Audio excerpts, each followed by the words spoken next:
La Poulement, en fait, moi je l'ai découvert à travers les travaux que je fais à l'Arche de la Nature, donc une autre ferme pédagogique et conservatoire qui est au Mans, où j'ai commencé à travailler en 2000. Il y avait un poulailler à vocation donc conservatoire race ancienne qui était vide, c'était tout nouveau, et j'ai pris la responsabilité de m'en occuper. Sauf que dans mes recherches, je découvre qu'elle est complètement disparue.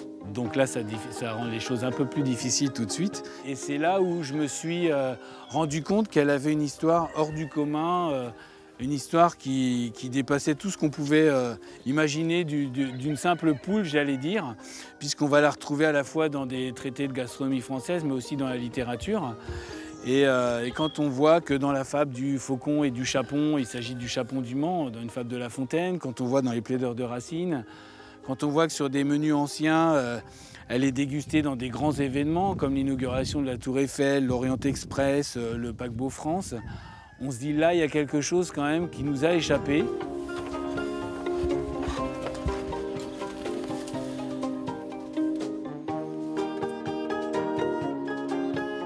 À travers les recherches bibliographiques, à travers des recherches sur des fameux traités d'aviculture qui datent du 19e, on a un modèle en fait qui décrit la crête frisée, les oreillons blancs, le plumage noir à reflets verts, enfin tout ce qui correspond vraiment à la race. Donc à partir de là, on sait qu'on doit aller trouver un animal qui doit être comme celui-ci.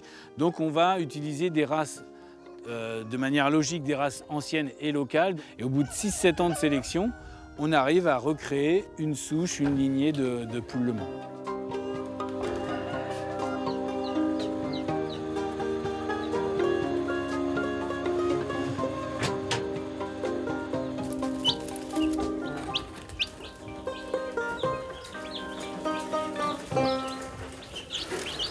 Et voilà.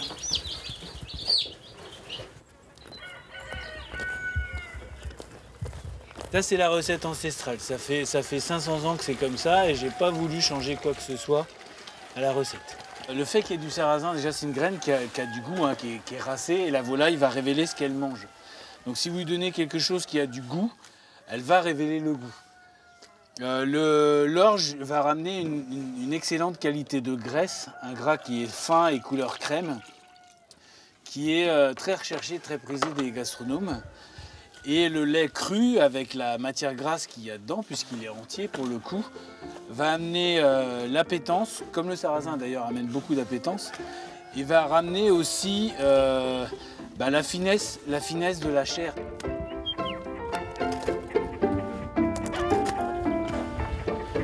J'ai la chance de travailler aujourd'hui avec des gros établissements, des grandes maisons, notamment sur Paris. Donc on va la retrouver chez Bruno Verjus, on va la retrouver chez Pascal Barbeau à l'Astrance, au Georges V, bientôt au Plaza Athénée pour les fêtes de Noël.